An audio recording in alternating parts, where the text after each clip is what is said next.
तो 2047 के विकसित भारत की नींव रखने वाला चुनाव, आप कह सकते हैं कि भारत को तीसरी सबसे बड़ी अर्थव्यवस्था की गारंटी वाला चुनाव, तीसरी सबसे बड़ी आर्थिक महाशक्ति बनाने वाला चुनाव, आप कह सकते हैं कि 140 करोड़ भारतीयों के सपनों और संकल्पों को साकार करने वाला चुनाव।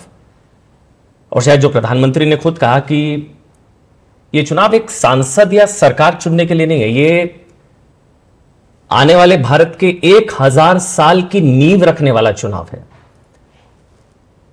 तो इस सबसे बड़े चुनाव पर देश का सबसे बड़ा नेटवर्क 18, मैं आपके साथ अमन चोपड़ा, और इस देश के सबसे बड़े चुनाव पर बात करने के लिए इस खास शो में हम अभिनंदन और स्वागत करना चाहेंगे देश के प्रधानमंत्री नरेंद्र मोदी जी का। और इस इंटरव्यू आपके दर्शकों को मिलने का अवसर मिला मुझे आज। बहुत बहुत धन्यवाद सर। मेरे साथ मेरे सहयोगी अमिताभ सिन्हा, अमन शर्मा और पायल मेहता मेरे साथ रहेंगी। बहुत बहुत धन्यवाद सर, आपने समय निकाला। सवाल बहुत है, लेकिन पहला सवाल दरअसल यह कि 2014 में 300 की बात की गई थी, 300 पार या 300 की, 300 आई। 19 में 350 की बात की गई, 350। अब 400 पार की बात की गई है, दावा है 400। तो सर रफ्तार यही रहेगी तो फिर 29 में फिर 450 पार की बात होगी। मतलब ये सवाल मैं गंभीरता से इसलिए पूछ रहा हूं क्योंकि हम लोग जब फील्ड में हैं, अब चर्चा ये है कि मोदी 400 पार हो रहा है नहीं हो रहा है। हार जीत की शायद संभवतः बात कम हो रही है। अब सवाल एक ही है कि 400 पार हो रहे हैं मोदी या नहीं हो रहे। आपका एनालिसिस सर? एक तो आपके सवाल को मैं गंभीर ही मानता हूं, मैं कोई लाइट नहीं मानता हूं, और इसलिए मेरा जवाब भी बड़ा गंभीर ही रहेगा। आपने जो भूमिका बनाई, इतिहास में कुछ ऐसी घटनाएं होती हैं जो 1000 साल के भविष्य को तय कर देती हैं, और दुनिया के इतिहास में ऐसा हुआ है। मेरे देश में मैं देख सकता हूं कि ये समय ऐसा है कि इस समय होने वाली सभी सकारात्मक चीजें और सभी सकारात्मक शक्तियों को एक आने से 1000 साल के भविष्य की दिशा तय हो जाएगी, और वो भी सकारात्मक होगी। ये मैं बड़े विश्वास के साथ कह रहा हूं। और इस अर्थ में ये चुनाव कई प्रकार से महत्वपूर्ण है। अब ज्यादातर देश का निर्णय आजादी के बाद पैदा हुए लोग वो ही कर रहे हैं, इसलिए नए सिरे से सोचते हैं। 21वीं सदी का जो जीवन है, अथवा 21वीं सदी में जिसने जन्म लिया है जी, वो अब निर्णायक एज ग्रुप में पहुंच गया है। तो एक बहुत बड़ा फैक्टर मैं इसको देख रहा हूं, और उसने बुराइयां देखी नहीं है, लेकिन उसके भीतर एक तड़प है कि दुनिया बदल रही है, हम क्यों नहीं बदलते, क्योंकि वो दुनिया को जानता है। इस देश में आज सबसे बड़ी पॉजिटिव मैं चीज देख रहा हूं वो ये है कि सामान्य मानवी, इसका दूसरा शब्द ही एस्पिरेशन है। हर इंडियन मतलब एस्पिरेशन। ये किसी भी देश की गति का बहुत बड़ा फोर्स होता है, चालक बल होता है, जो मैं देख रहा हूं। और वो सारे निर्णय अपने एस्पिरेशंस को ध्यान में रख के करता है। ये चुनाव वो ये सोचता है कि मेरे एस्पिरेशंस के अनुकूल मुझे क्या मिले क्या नहीं मिले, और मेरा देश ऐसा होगा तो मैं इसे निकालूंगा, इस बात पर केंद्रित हुआ है। दूसरा, इस देश के महिला वर्ग, उन्हें लगा है कि हम एक समाज का एक हिस्सा है, इतना ही नहीं है, हम समाज में बहुत कंट्रीब्यूट कर सकते हैं। हम किसी से कम नहीं हैं, हम कुछ कर सकते हैं, उनके भीतर भी कुछ करना, जो करते हैं उससे अतिरिक्त करना, जो परंपरागत है उससे बाहर जाके करना, ये जज्बा पैदा हुआ है। तो मेरे 30-35 से कम आयु वालों का एस्पिरेशन और देश की 50% मातृशक्ति का ये जज्बा एक ऐसा कॉम्बिनेशन है जो 1000 साल की नींव रखने के लिए प्रतिबद्ध है। और इसलिए मैं कहता हूं ये चुनाव देश की जनता लड़ रही है, पूरे चुनाव की ओनरशिप देश की जनता की है। कौन नेता क्या बोलता है, क्यों बोलता है, इसका कोई महत्व मैं नहीं देख रहा हूं जी, क्योंकि जनता मन बना चुकी है। अब छोटे छोटे बच्चों के मैं इंटरव्यू टीवी पे, सोशल मीडिया पे देखता हूं, वो कहते हैं ये होने वाला है, ये होने वाला है। इसका मतलब ये सब कुछ ड्रिवन बाय सोसाइटी है, समाज के द्वारा। और इसलिए मुझे विश्वास है कि इस बार मजबूत सरकार, स्थिर सरकार, 400 पार वाली सरकार, निर्णायक सरकार, भविष्य की तरफ जाने वाली सरकार, ये मैं देख रहा हूं। मोदी जी, मैं जब आप बात करते हैं 400 पार का और कि बीजेपी 370 के पार जाएगी, एनडीए 400 के पार जाएगा, तो इसमें थोड़ा मैं अगर स्पेसिफिक्स में आपको लेके जाऊं, कई स्टेट्स ऐसे हैं, यूपी हो, बिहार हो, राजस्थान हो, छत्तीसगढ़ हो, मध्य प्रदेश हो, इसमें बीजेपी एक तरह से सैचुरेट पिछले इलेक्शन में कर गई, तकरीबन पूरा स्वीप हुआ। तो ये जो गेन्स हैं, जो 303 से 370 की जो जर्नी आप कह रहे हैं कि होगी, ये गेन्स आप किन स्टेट से देख रहे हैं? क्या ये दक्षिण भारत से आएगा, क्या ये बंगाल से आएगा, उड़ीसा से आएगा, आंध्रा तेलंगाना से आएगा? आपका थोड़ा अगर माइक्रो असेसमेंट हमें मिल पाए कि कैसे बढ़ेगा। देखिए, मैं गुजरात से आता हूं, तो गुजरात में हम कई समय से लगभग 2/3 मेजोरिटी से लेते थे। तो सोचने वालों का भी एक स्टैग्नेंसी जैसा हो गया था, उससे अधिक सोच ही नहीं पाते थे। अब मेरे से जब बात करते थे, क्या मोदी जी अब 2/3 मेजोरिटी, 3 दशक हो गए, मैंने कहा क्या बात करते हो जी, मुझे बहुत कहा। और जब 156 हम जीत के आए उनके लिए अचरज था। अब ये 156 कहाँ से निकलेगी? तो कागज लेके बैठोगे तो नहीं दिखावा बैठेगा। अगर आपको लगता है कि इतना सारा सैचुरेशन होगा, क्या होगा, मैं देखूंगा कि राजस्थान में मेरे अगर 25,000 बूथ है, पिछली बार मैं अगर 5,000 बूथ में पीछे था, तो इस बार मैं 5,000 में हूं या 3,000 में हूं या 2,000 में, मेरा हिसाब किताब अलग है जी। तो इसलिए मेरे लिए कोई चीज अंतिम नहीं है, मैं लगातार उसमें भी नया।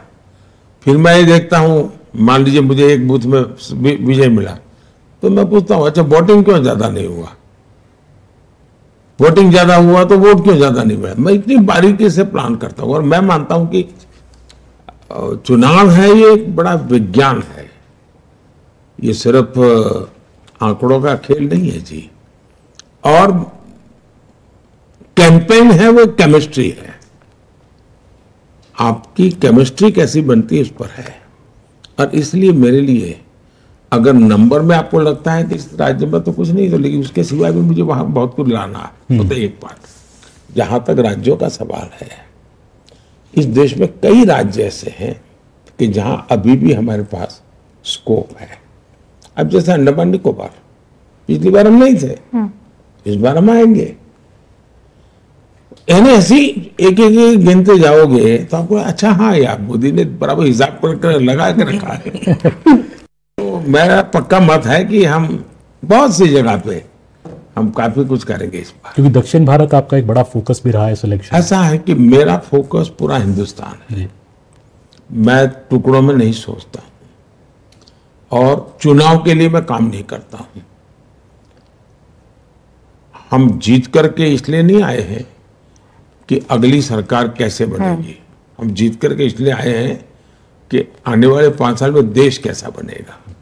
और इसलिए मेरी पूरी तपस्या या मेरा फोकस देश बने इसके लिए है। और जब देश बनाना है तो हिंदुस्तान का हर हिस्सा उसमें उतना ही, जैसे G20 मैंने किया, तो मैंने ये नहीं कहा कि बीजेपी के राज्यों में G20 होगा, हिंदुस्तान के हर कोई, अंडमान निकोबार में भी G20 होगा, लक्षद्वीप में भी G20 होगा। मैं पूरे देश को लेकर के चलता हूँ। सर, इसी से जुड़ा हुआ एक सवाल है कि आप जब भी आप सत्ता में रहे हो, चाहे वो सीएम रहे हो, आप पीएम रहे, कभी उड़ती है बात कि ना खाऊंगा ना खाने दूंगा, एक नारा उठता है, भले ही आप ना देते हो, ना सोऊंगा ना सोने दूंगा। अब बात हो रही है एपेटाइजर 10 साल था, अब मेन कोर्स आना बाकी है। तो अब ये मेन कोर्स क्या है आने वाले थर्ड टर्म के लिए? इसको देश की जनता भी जानना चाहती है हम लोग। उसके बहुत सारे पहलू हैं, देश को आगे ले जाने का बहुत सारे पहलू हैं। अगर मैं कहूं कि भविष्य में देश हमारा कैसे आगे बढ़ेगा, अब ये पूरी तरह हम टेक्नोलॉजी ड्रिवन एरा में है। अब टेक्नोलॉजी डिसरप्टिव है, ट्रांसफॉर्मेटिव है और इजीली एक्सेस है, यानी हर व्यक्ति बहुत अडॉप्ट कर लेता है तुरंत। ऐसी स्थिति में अगर आप बड़ी सहजता से चले तो मैं समझता हूं कि बहुत बड़ा स्कोप है। जहां तक मैं खाता नहीं, खाने देता नहीं, उसको आज की जो मेरी वो देशी भाषा है, आप लोग जो इस दुनिया से हैं वहाँ कहते हैं करप्शन के प्रति जीरो टॉलरेंस, तो वो मेरा रहेगा ही। लेकिन एक चीज अब मैं और उसमें कोशिश कर रहा हूं कि हमारे इस प्रकार से काम करने वाली इंस्टीट्यूशंस है, उसमें की समाज में एक प्रतिष्ठा बढ़नी चाहिए। दुर्भाग्य से हम हमारे देश में जो मुझे अनुकूल नहीं वो सब निकम्मा, ये जो सोच है एक टोटली अनडेमोक्रेटिक सोच है। और उसी में से कुछ पत्रकारों को ब्लैकलिस्ट कर दिया जाए, वो उसी सोच का परिणाम है कि रिजेक्टेड। क्यों? क्योंकि तुम मेरे अनुकूल नहीं हो। बॉयकॉट, वो अनडेमोक्रेटिक है, लोकतंत्र की हत्या है वो। और इसलिए हमारे इंस्टीट्यूशंस के साथ भी वही हो रहा है। जैसे पत्रकार के साथ हो रहा है, तो मेरे अनुकूल नहीं तो निकम्मे। तो इंस्टीट्यूशन, तुम मेरे घर पे रेड मत करो, मैं तो चोरी करता रहूंगा, तो इंस्टीट्यूशन निकम्मी। ये जो लॉजिक चला है, मैं उसका उपाय क्या? उसका उपाय यही है कि हमने ऐसी शख्सियत और ऐसे शक्तियां, उसकी प्रतिष्ठा बढ़ा लीजिए, इनकी सामाजिक प्रतिष्ठा इतनी बढ़ाओ कि फिर कोई उसको हाथ नहीं लगा पाएगा। और मैं पक्का मानता हूं कि आने वाले दिनों में जब देश समझेगा कि भाई ये 2200 करोड़ रुपयों के ढेर टीवी के सामने दिख रहे हैं पहाड़ नोटों के, तो लोग देखें यार कोई तो सिस्टम होगी जिसने पकड़ा होगा, तो पता चलता है अच्छा वो इंस्टीट्यूशन है, वो संस्था है, वो संस्था है। तो उसके जैसे सेना के प्रति आज एक सम्मान का भाव है, वैसा ही सम्मान का भाव जो देश के लिए काम करने वाले इंस्टीट्यूशंस है उनके पास होना चाहिए। तो वो भी मेरा एक मिशन है। जब प्रतिष्ठा बढ़ती है तो उनकी अपनी बुराइयां होती है, वो भी कम होती है। उनके भीतर कभी कभी बुराइयां जो आती हैं, आप मान सम्मान और तो उसको लगता है जीवन में बहुत मिल गया है जी, वो बुराइयों से बचता है। तो वो भी मनोवैज्ञानिक रूप से एक तरीका होता है। तीसरी बात है कि लोगों को तो लगेगा ठीक है सरकार ने पैसे ले लिए, हमारा क्या है। तो मेरी कोशिश ये है कि न खाऊंगा न खाने दूंगा, वो आगे है। जिसने खाया है वो निकालूंगा और जिसका खाया उसको खिलाऊंगा। और इसलिए जैसे केरला में जो कोऑपरेटिव बैंक का नेटवर्क है वो लेफ्टिस्टों का है, ये वाम वहां जो पार्टी है उसका है। इन्होंने क्या किया, ये लेफ्टिस्टों के लिए से बार छवि ऐसी है कि दूध के धुले हुए हैं। उन्होंने कोऑपरेटिव बैंक में एक बहुत बड़ा स्कैम किया हुआ है। गरीबों के पैसे हैं, मिडिल क्लास के पैसे हैं, सैलरी वाले सोसाइटी उसके पैसे हैं, और बच्चों की भलाई के लिए बेचारों ने पैसे बैंक में रखे हैं, ये बैंक डूब गए। क्यों डूबी? तो ये उसके संचालक जो कम्युनिस्ट लीडर हैं, उन्होंने खजाने का अपने पर्सनल व्यापार के लिए उपयोग किया और उसमें घाटा आया तो ये बैंक डूब गई, या उसमें से चोरी की तो बैंक साइफन कर गए पैसे। अब हमने उनकी प्रॉपर्टी को सीज किया है। अब मेरी इरादा यह है कि मैं इनकी पर्सनल प्रॉपर्टी को ऑक्शन करूंगा। जो पैसा आएगा, जो बैंक में जिसने पैसा जमा किया है, उसका नाम है, उसको मैं वापस करूंगा। अब जैसा लालू जी ने, इससे प्रूवन केस है कि जमीन के बदले में नौकरी दी, रिकॉर्ड पे है, उसमें कोई बड़ा वो प्रॉब्लम नहीं है। अब पता है कि इसकी जमीन, ये नौकरी मिली और उसके बदले में जमीन लिखवा ली, तो मैं चाहूंगा कि जिसकी जमीन है उसको जमीन वापस मिले। बंगाल के अंदर करीब 3,000 करोड़ रुपया की संपत्ति हमारे जब्त की हुई है। अब ये जो वहां रेट कार्ड है हर नौकरी के लिए, कि टीचर बनना है तो ये, पीएन बनना है तो हाँ, आंगनबाड़ी वर्कर, पैसा रेट कार्ड है, कट मनी, और नीचे से ऊपर तक ये पैसे ऐसे बांटे जाएंगे, ये व्यवस्था है। अब ये पैसे पकड़े गए हैं, नोटों के ढेर पकड़े हैं। मैं खोज रहा हूं कि जिसका ट्रेल मिले कि हाँ भाई उसने यहां से पैसा ब्याज से लिया था, ये तारीख को लिया था, इस तारीख को इसको दिया था, या बैंक से निकाला था इधर को दिया था, तो मैं ऐसे जो ईमानदारी से मुझे हाथ लगेगा हाँ ये पैसा रियली उसका मालिक यही है, मैं ये पैसे उसको वापिस लौटाऊंगा। इसलिए अब मेरा न खाता हूं न खाने देता हूं, अब आगे में है कि जिसने खाया है उसको निकालूंगा और जिसका गया है उसको खिलाऊंगा। मोदी जी, क्योंकि मैं लंबा समय बंगाल में रही हूँ तो मेरा सवाल बंगाल से जुड़ा हुआ है। अब बंगाल में क्या बीजेपी के लिए प्रोस्पेक्ट दिखते हैं? और दूसरी बात यह है कि माँ माटी मानुष की बात करती थी ममता बनर्जी, आपके लिए भी मिक्स्ड इमोशंस रहते हैं, कभी आपको बहुत स्नेह से वो आम भी बेचती है, टॉक मिष्टी कहते हैं हमारे बंगाल में, मतलब खट्टा मीठा टाइप का रिश्ता है। आपको लगता है कि वो कंट्रोल नहीं कर पाई जिस तरह के अट्रॉसिटीज हम देखते हैं महिलाओं के खिलाफ? हमने असेंबली इलेक्शन में जिस तरह का वायलेंस देखा, आपको लगता है she has lost control completely off the state? ऐसा है कि उनको ये राजनीति सूट करती है, इसलिए वो सरकारी मशीन का उपयोग ही इस मकसद के लिए करती है।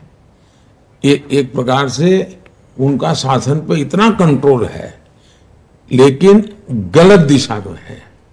वे शासन पे कंट्रोल नहीं है और शासन में बैठे हुए कोई लोग करते ऐसा नहीं है, वो खुद ही करवाती हैं, खुद ऐसे करने वालों को प्रोटेक्शन देती है। उनका खुद का कन्विक्शन है कि ये जो कुछ भी हो रहा है यही रास्ता है सत्ता में रहने के लिए। और मैं मानता हूं मुख्यमंत्री जी मुझे आम भेज दें या मिष्टी दही भेज दें, वो तो शायद एक प्रोटोकॉल के हिसाब से वो करते रहते हैं, मैं उनका धन्यवाद भी करूंगा। लेकिन इसका मतलब ये नहीं है कि जो गलत हो रहा है उसके विषय में हम आंख बंद रख सकते हैं, ये तो नहीं हो सकता है। आप बंगाल में क्या प्रोस्पेक्ट देखते हैं भाजपा के लिए, खास करके इस इलेक्शन? भारतीय जनता पार्टी एक बहुत ही सफलता, इतनी तेजी से बीजेपी का ग्रोथ किसी राज्य में नहीं हुआ जितना बंगाल में हुआ। 3 में से हम 80 क्रॉस कर गए, 3 MLA थे। लेकिन मेरे देश का दुर्भाग्य देखिए और एक खान मार्केट गैंग देखिए कि जिसने सत्ता नहीं बनी इसलिए पराजय, अरे 3 से 80 क्रॉस कर गए भाई, बड़ा विजय था हमारा। लेकिन खान मार्केट गैंग ने देख लिया कि भाजपा के तो सपने खत्म हो गए। आज हमारे MP बंगाल में और बड़े शान से काम कर रहे हैं जी। और इसलिए भारतीय जनता पार्टी के लिए बहुत तेजी से विकास है, अद्भुत स्वीकृति है, समाज के सभी वर्गों में है। और अब बंगाल के लोग दूसरा विभाजन नहीं देखना चाहते। अब बंगाल को टूटता हुआ देखने की तैयारी बंगाल के लोगों की नहीं है। सर, बंगाल के बाद एक बार मैं दिल्ली को लेकर सवाल पूछना चाहता हूं। दिल्ली के मुख्यमंत्री अरविंद केजरीवाल 40 दिन तिहाड़ में गुजारे, बाहर चुनाव प्रचार वो कर रहे हैं, वो ये कह रहे हैं कि मतलब वो इकोसिस्टम या वो खुद इसको अपनी जीत बता रहे हैं, जैसे घोटाला हुआ नहीं, वो कह रहे हैं कि मुझे चुनाव जिताओगे तो मैं जेल नहीं जाऊंगा और रिजाइन बिल्कुल नहीं करूंगा, ये सब प्लॉट था मेरे अगेंस्ट। वो कह रहे हैं कि ये बेल है, मेरी जीत है। इसको आप किस तरह से देखते हैं सर? ऐसा है कि मैं व्यक्तिगत उनका जो मामला चल रहा है उस पर कोई भी टिप्पणी करूं उचित नहीं है, क्योंकि अभी मामला कोर्ट में है। मेरी चिंता कोई व्यक्ति नहीं है, मैं तो अदालत ने क्या कहा उसके पर अगर ध्यान केंद्रित करूं तो शराब घोटाले में हाईकोर्ट की टिप्पणी क्या है, हाईकोर्ट ने क्या कहा है, मैं उसको तो मानूंगा। एजेंसी ने क्या किया है छोड़ो, किसी बीजेपी स्पोक्स पर्सन ने क्या कहा है वो छोड़ो, वो स्वयं क्या कहते हैं वो छोड़ो। कम से कम हाई कोर्ट ने शराब घोटाले के बारे में जो कहा है और बहुत ही कड़ी टिप्पणी की है। अब चिंता का विषय यह है देश में और जो गंभीर है कि सार्वजनिक जीवन में कोई जिम्मेवारी नहीं रहेगी, अपनी खुद की बातों पर भी कोई कमिटमेंट नहीं रहेगा। सार्वजनिक जीवन में एक जमाना था, स्कूल में कोई बच्चा अगर कॉपी करता है और पकड़ा जाए तो महीने भर स्कूल नहीं आता था। उसके माँ बाप भी शर्माते थे, यार मेरा बेटा एग्जाम में कॉपी करने में पकड़ा गया था। ये स्थिति थी, यानी इन चीजों को बुरा माना जाता था हमारे समाज में। आज बेशर्मी के साथ सजा जिनको हो चुकी है, जिन पर गंभीर आरोप लगे हैं, उनको कंधे पे लेकर के आप सार्वजनिक रूप से नाच रहे हो, ये जो पतन हुआ है वो चिंता का विषय है। मुझे कोई पर्सन से लेना देना नहीं है। अगर ये हुआ तो भ्रष्टाचार की होता क्या, पहले जमाने में डाकू होते थे, महिमा मंडन होता था उनका, वो डकैती करते थे, महिमा मंडन होता था समाज में। अखबारों में भी मैं जो पहले के जमाने में दो पेज स्टोरी, कवर स्टोरी मिलती थी उनको कि ऐसा ऐसा उसका तो जीवन ऐसा, वो तो ऐसा कर सकता है, और वो बड़े बन जाते थे। दुर्भाग्य से अब राजनेताओं को ये बेनिफिट मिलने लगा है कि इतना भ्रष्ट लोगों का। मैं तो हैरान हूं कि कोई अखबार वाला किसी भ्रष्ट व्यक्ति का इंटरव्यू लेने जाए। एक चार्ल्स शोभराज मैंने अपना देखा था कि लोग इसका इंटरव्यू करने जाते थे, और आज मैं देख रहा हूं, वरना कोई भाई अब इनके विषय में एक बार क्लियर हो जाए तब तक रहने दो। ये पतन है समाज जीवन का, मेरी चिंता वो है। मोदी जी, कोई भी लीडर हैं जो प्रधानमंत्री 2 बार रह लें, थोड़ी बहुत एंटी इनकम्बेंसी आ जाती है। इस देश में 3 बार सिर्फ नेहरू जी चुनाव जीत पाए, पर आपके खिलाफ ग्राउंड पर जब हम जाएं तो लोग भी कहते हैं, बीजेपी के लोग भी कहते हैं कि एक प्रो इनकम्बेंसी है। तो 272 जब पार हुआ 2014 में, तो लोगों ने कहा मोदी जी की आंधी है देश में। अगर अब 370 पार हो रहा है तो ये क्या है? आपको लगता है आपकी लोकप्रियता भी चरम पर है, और ये प्यार क्यों है लोगों का? मैं कोई लोकप्रियता के लिए काम नहीं करता हूं, और नहीं मेरे पास मेरी लोकप्रियता नापने का कोई मानदंड है, मेरे पास नहीं है। लेकिन मैं काम क्या करता हूं उसका एनालिसिस होना चाहिए। मेरे काम में और औरों के काम में फर्क क्या है? आमतौर पर जो सरकारें चलती थी वो विज्ञान भवन में फंक्शन करो, फीता काटो, दिया जलाओ, अखबार में एडवर्टाइजमेंट दो, मीडिया को लीक करो, स्टोरी बनवाओ, और उनको लगता है देश चलता है। और ज्यादातर सरकारें उसी मिजाज में रही। कांग्रेस का पतन बहुत कम समय में हुआ था जी। देश आजाद होने के बाद चौथा चुनाव आते आते कांग्रेस ध्वस्त हो चुकी थी। संयुक्त विधायक दल बना, लेकिन कांग्रेस ने इस देश में किसी पार्टी को खड़े ही नहीं होने दिया। उन्होंने खुद ने देश के लिए करने के बजाय विरोधी दलों को खत्म करने में ही अपनी शक्ति लगाई, इसलिए ऑल्टरनेट खड़ा नहीं हुआ। अदरवाइज 67 के चुनाव में ही देश उनको रिजेक्ट कर चुका था। हिंदुस्तान में आप देखिए, सरकारों के अलग अलग मॉडल अब देश के सामने आ चुके हैं, और मैं तो मानता हूं ये केस स्टडी का विषय है। कोई यूनिवर्सिटी करे, कोई मीडिया करे, कोई मीडिया पर्सन किताब लिख सकता है। देश ने एक कांग्रेस का मॉडल देखा है, देश ने लेफ्ट का मॉडल देखा है, देश ने पारिवारिक पार्टियों का भी मॉडल देखा है, जो of the family, by the family, for the family political पार्टियां चलती है, उनका मॉडल भी देखा है। देश ने मिलीजुली सरकारों का मॉडल भी देखा है, और बीजेपी सरकार का भी मॉडल देखा है। उसका एनालिसिस करना चाहिए, किसका क्या परफॉर्मेंस रहा, किसकी क्या प्रायोरिटी रही, किसने किसके लिए काम किया। एक 100-200 पैरामीटर तो आप देखेंगे, द बेस्ट परफॉर्मेंस वाला मॉडल बीजेपी का मिलेगा आपको। और जब परफॉर्म करते हैं तो सामान्य मानव का विश्वास बढ़ता है। फिर एंटी इनकम्बेंसी किस बात की होती है कि एक ऐसी सरकार, मेरा ये नहीं हुआ, हर एक का होता नहीं है। प्रो इनकम्बेंसी में कोई हर एक का हो गया ऐसा नहीं होता है। लेकिन आज पब्लिक मीटिंग में जाके मैं कहता हूं भाई आप लोग ये चुनाव में जो करते हो करते रहना, लेकिन मेरा एक काम करना। और कहता हूं मैं कि कहीं आप जाए, झुग्गी झोपड़ी में कोई रहता है, सब मिले, या कोई कच्चे घर में रहता है, उसका नाम पता लिख करके मुझे भेज देना, क्योंकि हम जो मकान बना रहे हैं 4 करोड़ दिए हैं, लेकिन अभी भी कुछ लोग छूट गए हैं, और मैं नहीं चाहता हूं कोई छूट जाए। तो मैं 4 जून के बाद मेरी नई टर्म में मैं उनको मकान देना चाहता हूं, 3 करोड़ मकान बनाना चाहता हूं। आप अगर कोई नजर में आ जाए तब उसका विश्वास पैदा होता है कि आदमी वोट भी मांग रहा है, लेकिन साथ में काम भी कह रहा है, यार मुझे तो, मेरा तो जान है, 3 करोड़ घर बना के दे रहा है। विश्वास पैदा होता है।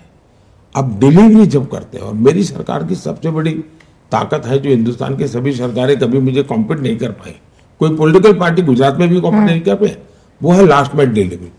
मैं योजनाएं जिसके लिए बनाता हूं उसके, और मेरा इसके लिए काम करने का मेरा तरीका है। मैं एक उदाहरण देता हूं। मैं जब गुजरात में था तो मैंने अलग अलग स्तर के एक 20-22 अफसरों को बुलाया। कुछ सीनियर मोस्ट थे, कुछ एकदम जूनियर थे, कोई मिडिल लेवल को 20-22 को बुलाया। तो उनको पता नहीं था मैंने क्यों बुलाया, बिठाया सबको। तो मैंने सबको एक पैड दिया लिखने के लिए, वो लेकर के ही आते हैं डायरी, मैंने उनको दिया। मैंने कहा मुझे आप बताइए कि एक वीडियो है, गांव में रहती है, अनपढ़ है, और सरकार की ये स्कीम है, उसकी वो हकदार है। उसको ये प्राप्त करने के लिए स्टेप 1 क्या करना, स्टेप 2 क्या करना, 3 क्या करना, 4 करना, कैसे करना, कहाँ जाना, मुझे आपकी मैंने डायरी दी, इसमें लिख करके बताओ। मैंने उनको कहा लिखो। बी सरप्राइज, सबके सब फेल हो गए। फिर मैंने कहा, मैं कुछ वो नहीं, बड़े प्यार से बात करता था। मैंने कहा मुझे बताइए भाई, आप IAS अफसर हैं, किसी की 20 साल की नौकरी हो गई, किसी की 2 साल की हो गई, आपको पता नहीं है कि एक वीडियो को बेनिफिट लेने के किस किस जगह से गुजरना पड़ता है, फॉर्म कहाँ से लेना होता है, अप्लाई का। मैंने कहा बताइए, हमने ऐसी व्यवस्था बनाई, उस वीडियो को क्या फायदा होगा। तो उनको लगता है यार कुछ तो कमी है, और फिर वो करेक्ट करते थे। तो मेरे दिल में ये रहता है कि मैं योजना बना दूं, वाहवाही करूं, एक एडिटोरियल छप जाए, ठीक है, मेरा गुजारा हो जाएगा। लेकिन आम आदमी, मेरी पूरी कार्यशैली ये लास्ट में डिलीवरी की है, परफॉर्मेंस की है, और उसका परिणाम होता है। तो जैसे स्वच्छता अभियान, स्वच्छता अभियान में तो सरकार ने क्या करना था, लेकिन मैं झाड़ू लेकर के घूमता था। छोटा सा बच्चा भी अपने दादा को कहता है कि दादा मोदी जी ने ना कहा है। चीज को छोटी मत मानिए जी। आज के युग की बहुत बड़ी घटना है। इसी के लिए आप लोगों का शब्द है प्रो इनकम्बेंसी, और इसके लिए तपस्या करनी पड़ती है, खपना पड़ता है, और निस्वार्थ भाव से कोई कुछ भी कहे सो हमने अच्छा करना है तो करते रहना चाहिए। वो देश देखता है जी, जनता जनार्दन ईश्वर का रूप है, उसको सब समझ होती है। तो मुझे आज तक मेरे जीवन में यही बेनिफिट मिला है। सर इसमें थोड़ा सा मेरा रीजनल एस्पिरेशन जाग रहा है। मैं बिहारी हूँ, और सर आपने जितना बिहार की जनता को आप पर भरोसा है, बिहार में जब बाढ़ आई थी आपने नाव भेजे थे, रसद भेजी, बम फट रहे थे, आप गांधी मैदान में वहाँ पर खड़े थे, हम लोग वहाँ पर मौजूद थे। सर आपकी रोड शो में मैंने पिछले हफ्ते देखा पटना में, ऐसी अद्भुत भीड़, मैंने तो मुझे लगता है जेपी मरे थे 77 में, मैं छोटा था, गांधी मैदान में उतना नहीं भरा था जितनी भीड़ उस दिन आ गई थी। तो एक भरोसा है जनता को वहाँ पर, लेकिन बिहार लगातार पिछड़ा जा रहा है। हम जैसे बिहारियों की सबसे बड़ी चिंता है कि वापस जाने की सोच भी नहीं पाते, अपने घर जाने का, गांव जाने का। क्या है आपके पिटारे में, क्या आश्वासन है बिहार की जनता के लिए? मोदी भरोसा क्या है वहां के? मैं बताता हूँ जी। देखिए, अब बिहार छोड़ दीजिए, मेरा 2013 का भाषण है, 2013 का। तब मैं प्रधानमंत्री कैंडिडेट भी नहीं था, मैं मेरी पार्टी के इलेक्शन कैंपेन का चीफ था, और दिल्ली में ही मेरा एक भाषण था। उसमें मैंने कहा था कि हिंदुस्तान के उज्जवल भविष्य के लिए हमें भारत के पूर्वी भारत को डेवलप करना होगा, और पहला टारगेट होना चाहिए कि उसको पश्चिम के बराबरी में लाना। पश्चिम मतलब गोवा, गुजरात, महाराष्ट्र, पंजाब, हरियाणा, कर्नाटक, पूरा। और अब देखिए हिंदुस्तान को दो हिस्से दिखेंगे आपको। राइट साइड का जो हमारा पूर्वी भारत है वो समृद्ध भारत है, सारी हमारी खनिज संपदाएं हैं, नेचुरल प्रॉपर्टी सारी वही है, पानी तो वहां, ह्यूमन रिसोर्स तो वहां, कोयला तो वहां, आयरन ओर तो वहां, सब कुछ वहां है। वहां गरीबी है, और यहां पर अब जैसे गुजरात, उसके पास नमक के सिवा कुछ नहीं है, वहां एक भी डायमंड नहीं है, लेकिन दुनिया में 10 में से 8 डायमंड किसी न किसी गुजराती का हाथ लगा हुआ है। तो ये ऐसी स्थिति क्यों? तो मेरा 13 का भाषण है कि हमने पूर्वी भारत को डेवलप करना चाहिए। और आपने देखा होगा जो हमने बिहार में इंफ्रास्ट्रक्चर का काम किया है, आपने देखा ब्रिज के काम लंबे अरसे से अटके हुए थे, इंडस्ट्री के लिए लॉ एंड ऑर्डर की सिचुएशन जो है उसकी चिंता करना, यानी ऐसे हर विषय पर बल देना। हमने गैस पाइपलाइन का काम किया है, ये गेम चेंजर बनेगा, इंडस्ट्री को बहुत बड़ा सस्ता फ्यूल मिलेगा, वो जाएंगे। वहाँ के एग्रीकल्चर को भी हम मोड़ सकते हैं, उस दिशा में हम बढ़ देंगे। आज देखिए जी, बिहार का युवा सबसे ज़्यादा टैलेंटेड मिलेगा आपको, किसी भी फील्ड में जाइए, आपको ऐसे हाथ लगाओ तो 2 बिहारी बच्चे मिल जाएंगे। और वो ऐसे ही घर से निकले हुए लोग नहीं है, सामर्थ्यवान लोग हैं। मेरे राज्य में अगर मैं गुजरात का देखो, IAS IPS कैडर में किसी एक राज्य के सबसे ज्यादा कहाँ थे तो बिहार के थे। इसका मतलब परमात्मा ने उनको बहुत सामर्थ्य दिया है, और किसी जमाने में तो विश्व का नेतृत्व उस भूमि में से हुआ है, तो उसमें तो कोई कमी नहीं। हम इसलिए मैं झारखंड हो, पूर्वी यानी उत्तर प्रदेश हो, बिहार हो, असम हो, बंगाल हो, इस पर हमारा पूरा बल है। इंफ्रास्ट्रक्चर को बल दो, वहाँ जो नेचुरल रिसोर्सेज हैं उसका वैल्यू एडिशन करो, स्किल डेवलपमेंट करो, ये सारे रास्ते, और जो मैं ऑलरेडी कर रहा हूँ, इसके कारण बहुत ही फायदा होगा। मेरा एक सवाल थोड़ा सा हटके है। प्रधानमंत्री जी, आप इतनी मेहनत करते हैं, इतना काम करते हैं, पर बहुत मेटिकुलस होता है आपका काम। हमने कई बार जो स्टोरीज के वहाँ पे लोग जानना चाहते हैं कि आप इस तरह से किस तरह से काम करते हैं। जैसे आप कभी आपने कोई रेस्क्यू ऑपरेशन चलाया तो उसका नाम ऑपरेशन गंगा रखा या देवी शक्ति रखा, क्या सोचते हैं आप? नाम, एवरीथिंग, नेम इज ऑल्सो बहुत पर्टिकुलर होता है आपके लिए। इसमें मेरे 2 अनुभव है जी। मैं जब गुजरात में था तो NCC के चीफ आए, वो तो रिटायर्ड अफसर होते हैं, वो मुझे मिलने आए, तो सारा फॉर्मल जो उनका ऑफिशियल था पूरा, बोले फिर साहब अगर आप समय दे तो मुझे पर्सनल बात करनी है। मेरी ड्यूटी के सिवा है। नहीं, मैं कहा जरूर आप आए, बात कीजिए। बोले मेरी पत्नी का एक आपको मैसेज है। मैंने कहा क्या? बोले मेरी पत्नी पूछती है कि मोदी जी सारी योजनाओं के नाम संस्कृत में क्यों रखते हैं? कोई सरल नाम रखे। ये तो मुझे सवाल पूछा था। हमारे देश में क्या हुआ है जी, हर चीज का उसको सुनते ही ध्यान में आना चाहिए इसके लिए है, उसके साथ एक आइडेंटिफिकेशन होना चाहिए। अगर आपके घर में बच्चा पैदा हुआ और आपने कोई अलेक्जेंडर नाम रख लिया तो पूरे मोहल्ले वाले कहेंगे अरे क्या रखा है। लेकिन आपने अमन रख लिया, तुमको लगा अरे यार ये तो हमारा बच्चा है। हर चीज में एक अपनापन होता है जी। हमारे देश में ऐसा क्या कमी है मुझे बताइए। हम सहज से लोगों को, अब जैसे जनधन, मैंने जनधन योजना बनाई। वैसे मैं इसको उसको मैं कंपटीशन करता हूँ। मैंने स्कीम रख करके लोगों के आइडियाज मांगे थे। जैसे स्वच्छता का जो गांधी के चश्मे हैं वो लोगों ने मुझे भेजे हुए हैं, लेकिन मैं जन सामान्य को जोड़ता हूँ तो उनकी तरफ से मुझे नाम मिलते हैं। अब जनधन योजना एकदम से गरीब को लगता है सामान्य मानवी का धन। अब जैसे मैंने स्वामित्व योजना बनाई है, जो मैं ड्रोन से गांव में उनकी संपत्ति का सर्वे करके उनको सर्टिफिकेट देता हूं। अब उसकी सबसे बड़ी समस्या यह है कि मेरी जमीन के रिकॉर्ड ही नहीं है। मैं गांव से बाहर जाता हूं तो कोई कब्जा कर लेता है। हम कोर्ट कचहरी में लड़ते हैं तो मैंने जब दिया स्वामित्व, तो उसको स्वामित्व का समझ उसको बराबर है कि स्वामित्व का मतलब क्या होता है, उसको पूरी समझ है। तो एकदम से उसके साथ आइडिया में हमने यूपीआई किया। यूपीआई सुनते किसी को एक था लगता है कि ये यार क्या है, तो पूरा नाम है भीम यूपीआई।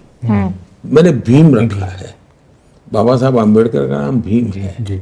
और ये सबसे बड़ी करेंसी है जी। 21वीं सदी की मेरी सबसे बड़ी करेंसी भीम है। तो समाज का एक बहुत बड़ा वर्ग उसके साथ आइडेंटिफाई हो जाता है, अच्छा ये तो हमारा है जी। और इसलिए मैं मानता हूं कि हमने योजनाएं उसी प्रकार से मुझे ऑपरेशन करता है। ऑपरेशन ऐसे नाम रहते थे जी। अब मैंने कावेरी रखा था, क्यों? तो ज्यादातर उस इलाके के लोगों को एफेक्टेड थे, उनको मुझे लाना था, तो मेरे लिए वो सूट करता था कावेरी। मैंने चंद्रयान के लिए शिव शक्ति रखा। तो मेरे मन में था कि भाई पूरे ब्रह्मांड के साथ जुड़ा हुआ कोई नाम क्या है, तो ये है। तो मैं बड़ी सरलता से लोगों को रखता हूं।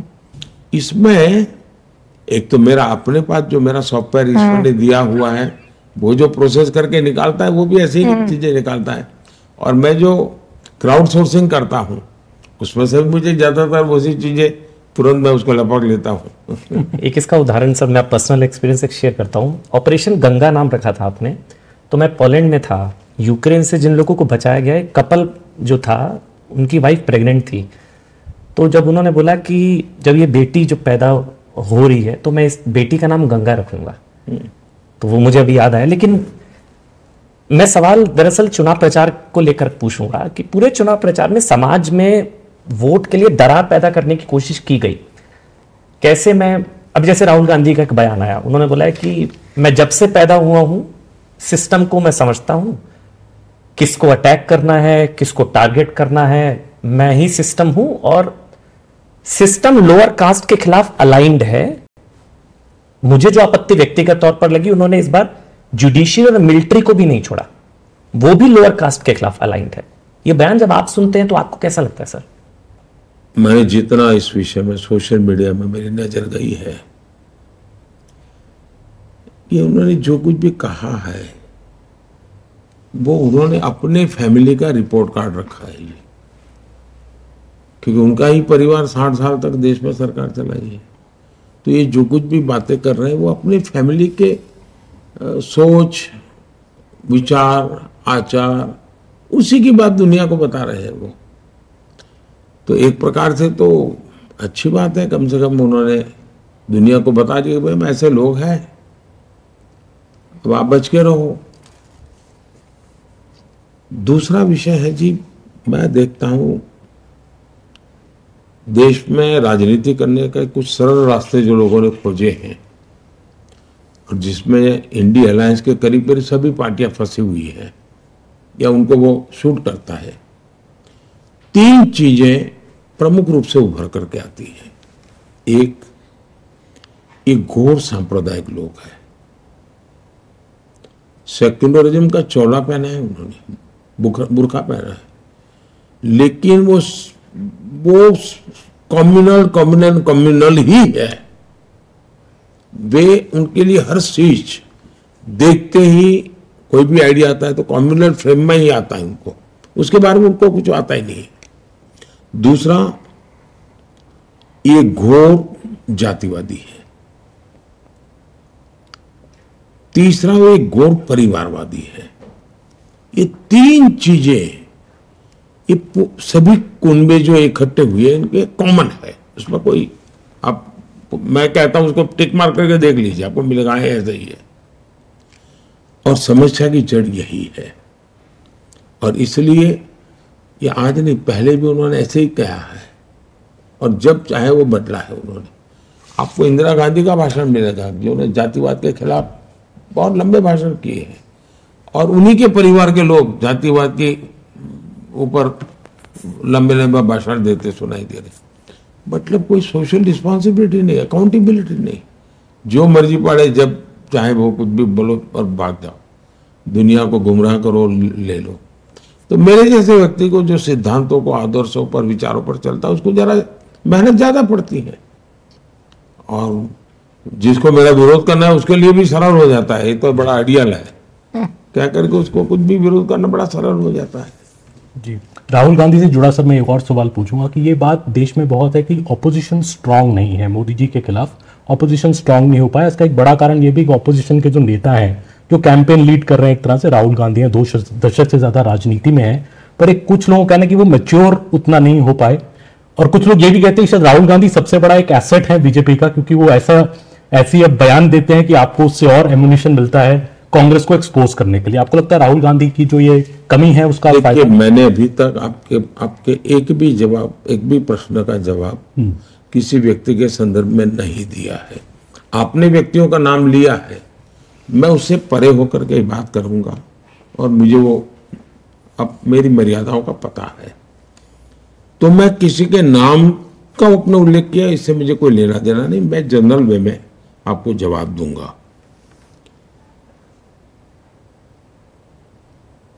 लोकतंत्र के लिए बहुत आवश्यक है कि एक बहुत ही मजबूत विपक्ष हो, बहुत ही सजग विपक्ष हो, और सरकार को तलवार की नोक पर चलने के लिए मजबूर करे, ऐसा विपक्ष होना ही चाहिए।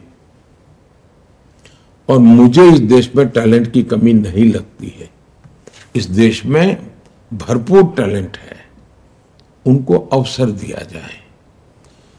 मुझे लगता था कि 2014 से 2024 एक अच्छा विपक्ष मुझे मिलता। मेरे भी जीवन में कोई कहेगा क्या कमी है, तो अब अच्छे विपक्ष का अभाव ही मैं कमी महसूस करता हूं, क्योंकि उनसे मुझे कोई पॉजिटिव कंट्रीब्यूशन मिल ही नहीं रहा है। मैं तो सोच रहा था इन लोगों ने 60 साल सरकार चलाई है, तो मुझे सरकार चलाने में सुविधा होगी, मैं जाते आते पूछ लूंगा बेचारे बताइए क्या करना है क्या नहीं। प्रणब मुखर्जी साहब थे तब तक मुझे थोड़ा बेनिफिट होता था, वो अपने अनुभव मुझसे शेयर करते थे, लेकिन बाकी मुझे वो बेनिफिट मिला ही नहीं। तो मुझे खुद को ही, मेरी पार्टी के जो अनुभवी लोग थे उनसे जो मदद मिली, उन्हीं से मुझे अपनी दुनिया खड़ी करनी पड़ी। और मुझे गुजरात का बड़ा मेरा अनुभव था, वो मेरे काम आया। विपक्ष किसी भी प्रकार से काम नहीं आया, और नकारात्मकता इतनी कि देश हित के अत्यंत महत्वपूर्ण निर्णय जो कभी उनकी खुद की पार्टी के मैनिफेस्टो में है, वही आज उनको पॉलिटिकली बेनिफिट लेने के लिए उसे उल्टा करना, ये चीज मैं समझता हूं कि चिंताजनक है। लेकिन मैं इस बात से सहमत हूं कि भारत जैसे लोकतंत्र में मजबूत विपक्ष होना चाहिए, सक्रिय विपक्ष होना चाहिए और बहुत ही वेल ट्रेड, वेल इन्फॉर्म विपक्ष होना चाहिए। इसका लाभ होता है जी। मैं गुजरात में था सीएम, मेरे यहाँ विपक्ष में जो लोग थे, लेकिन सभी आज सीएम वगैरह बैठते थे तो उसका एक दबदबा रहता था जी, और उसका लाभ होता था। हाउस में ट्रेजरी बेंच के लोग भी इधर उधर होते नहीं थे जी, उसका बेनिफिट होता था। अभी तो हालत ऐसी नहीं है जी। मेरे दिल में एक दर्द है ये। प्रधानमंत्री जी, इसी से जुड़ा हुआ ये एक सवाल है कि आपने, मुझे लगता है कि 150 पौने 200 रैलियां रोड शो कर चुके हैं अभी तक पिछले 2 महीनों में, लेकिन उससे भी ज्यादा लग रहा है कि बदजुबानी विपक्ष की बढ़ी हुई है, उससे ज्यादा आपके खिलाफ गालियां पड़ रही हैं। इस बार पहली बार ऐसा देखा गया है, माता पिता तक लोग सवाल मतलब बदजुबानी कर चुके हैं, गालियां दे रहे हैं।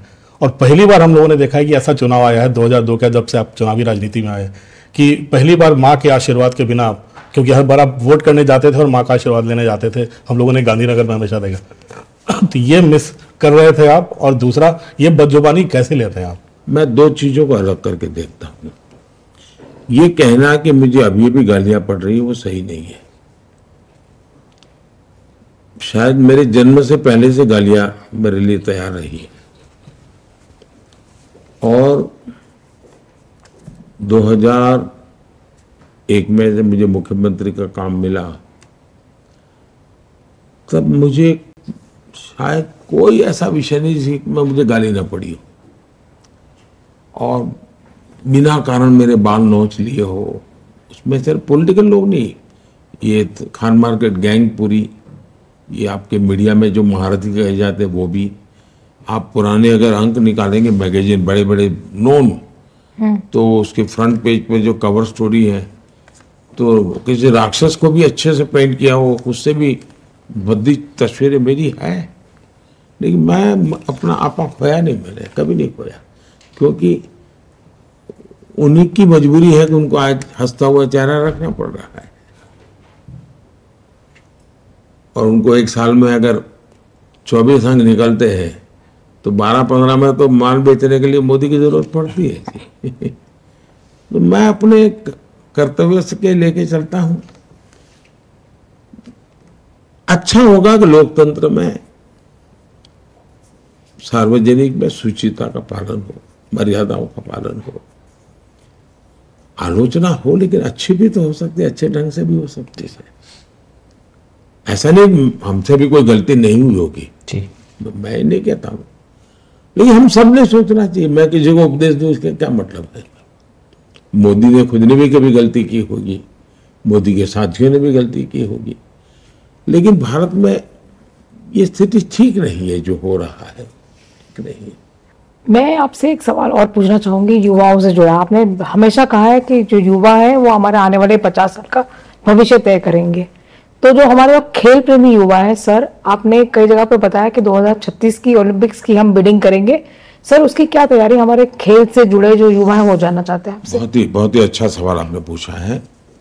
जिसने G20 का पूरा बारीकी से एनालिसिस किया होगा वो इस विश्वास कर सकता है कि हाँ, अब भारत की क्षमता है, भारत की क्षमता है इन चीजों को करने की। कॉमनवेल्थ गेम के कटु अनुभव इतने थे कि लोगों को विश्वास टूट गया था, यार कुछ हो नहीं सकता है। लेकिन G20 के बाद देश का विश्वास नहीं, हम भी कर सकते। G20 का दूसरा फायदा यह हुआ कि देश के 60-70 अलग अलग स्थानों पर G20 उतने ही शान से हुई, तो देश के हर कोने में विश्वास पैदा हुआ है। दिल्ली में करते तो लगता है कि सरकारी कार्यक्रम हुआ है, लेकिन एक प्रकार से पीपल्स ड्रिवन G20 हुई। इससे कारण विश्वास बनता है कि ये देश कितने ही बड़ी चीजों को कर सकता है। और आज के युग में मेरा मानना है कि भारत है, जैसे मैं कहता हूँ मेड इन इंडिया,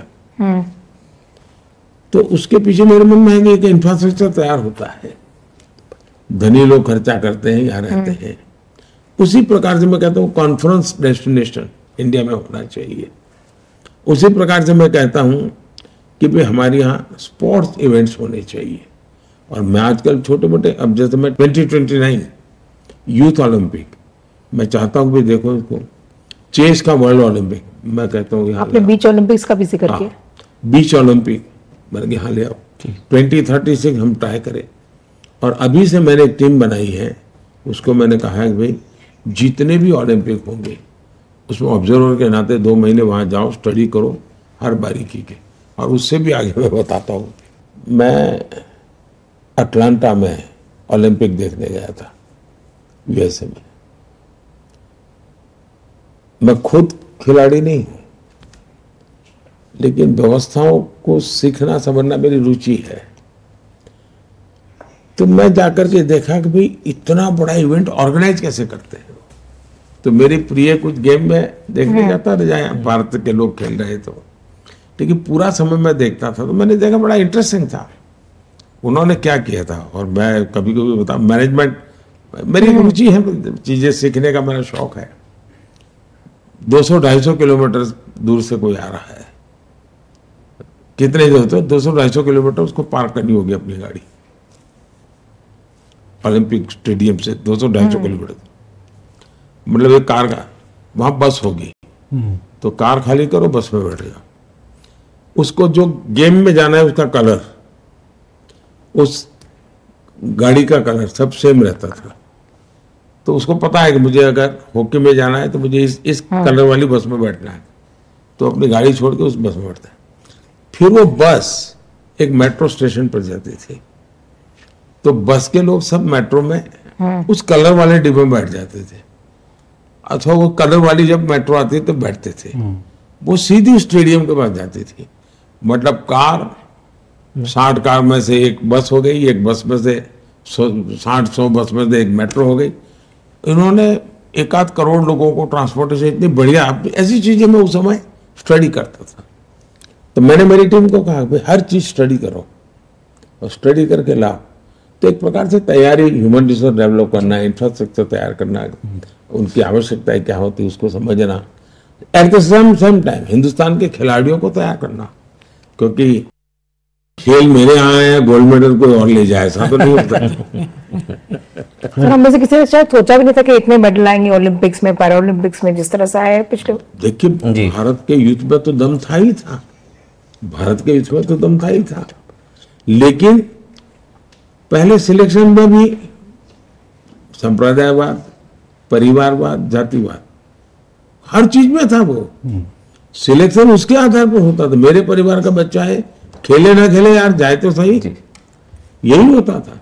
अब खिलाड़ी है तो जिस खेल में उसकी योग्यता है सिस्टम उसको सिलेक्ट करती है, वो मेडल लेके आ जाता है। जब ट्रांसपेरेंसी आती है तो परिणाम भी आता है। सर आखिरी सवाल पंजाब पे मैं पूछना चाहूँगा कि आपने 3 रैली भी पंजाब में पिछले 2 दिन में की है, मैं भी पंजाब में था। पंजाब एक स्टेट है जो काफ़ी चैलेंजिंग माना जा रहा है बीजेपी के लिए, वहाँ किसान प्रोटेस्ट भी कई जगह पे हो रहे हैं। आपको क्या लगता है पंजाब की सिचुएशन क्या, आप फार्मर्स को मना पाएंगे वहाँ पे, जो फार्मर्स कुछ लगता है शायद नाराज हैं? पहली बात है कि पंजाब में भारतीय जनता पार्टी के लिए स्वर्णिम काल है, ये स्वर्णिम काल है। वहां जो सरकार है वो पूरी तरह विफल गई है, और पंजाब के लोग बड़े स्वाभिमानी हैं। उनको दिल्ली से रिमोट से कोई सरकार चलाए इसको पंजाब का अपमान मानते हैं, और ये इनके जहन में है। और सबसे ज्यादा तब हुआ कि एक मुख्यमंत्री सरकार चलाने के लिए, गाइडेंस लेने के लिए दूसरे मुख्यमंत्री को जेल में मिलने जाए, तो ये पंजाब को बहुत हर्ट कर रहा है कि भाई ऐसा कैसी सरकार जो दिल्ली के लोग चलाएंगे, तो फिर पंजाब की क्या है? इसका गुस्सा है, ये चुनाव में बाहर आने वाला है। और उनको लगता है कि भाई बीजेपी एक ऐसी पार्टी है जिसने सिख समाज के लिए भी इतना काम किया है, करतारपुर कॉरिडोर की बात हो, या मैंने एक प्रकार से किसानों की भलाई के काम की बात हो, किसानों की इरिगेशन की चिंता हो, एमएसपी बढ़ाने की बात हो, सिंचाई की व्यवस्थाओं की बात करनी हो, यूरिया दुनिया भर में 3000 रुपया हो गया, हम 300 में दे रहे हैं। तो एक प्रकार से अनगिनत मैंने काम की है, उसका उनके लाभ भी हुआ है। तो भारतीय जनता पार्टी के लिए सबसे ज्यादा मैं मानता हूं कि बेनिफिट है। और खास इवन जो मैंने जो मिलेट का किया है ना जी, वो वहां के किसानों को छूता है।